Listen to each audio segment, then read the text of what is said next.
अरे साहब काॾे वञी तो हिन ग़रीबनि जे शहर में कीअं अचणो थियो? तोखे ख़बर ई आहे असां इमरान ख़ान जा ख़ासि माण्हू आहियूं। अब उहो त मूंखे ख़बर आहे तव्हां इमरान ख़ान जा ख़ासि माण्हू आहियो, इन्हीअ जे करे त आउं तव्हां खां पुछां थो।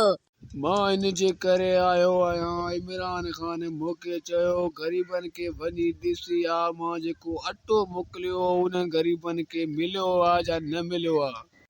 साहब उहो अटो असांजे ॻोठ ताईं पहुची वियो आहे, मगर हिकु मसइलो आहे जेका आउं तव्हांखे बयानु कयां थो। अड़े ॿुधा इहा आहे चप्पल नमूना। अड़े यादा डोकली नमूना बक बक न कर, जल्दी कर मूंखे ॿुधा, मुंहिंजो देरि थींदो पियो, वरी इमरान ख़ान ने वञिणो आहे।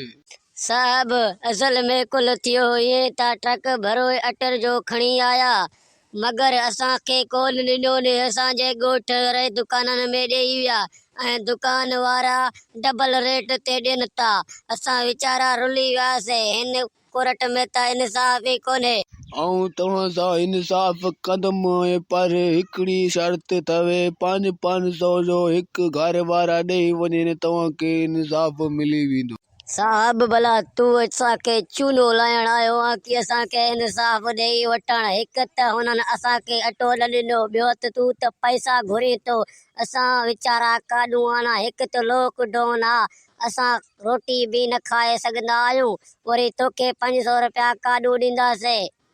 ईअं करो ॻोठ वारा सभु पिनी मूंखे 500 रुपया ॾियो, पोइ मां तव्हांखे इंसाफ़ वठी ॾींदुसि।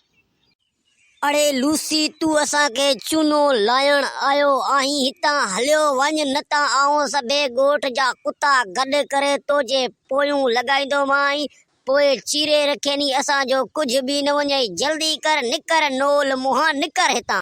ऐं तव्हांखे हिकु दाणो बि न ॾींदोसांव, हाणे तव्हां ॻोठ छॾी भॼी वञो।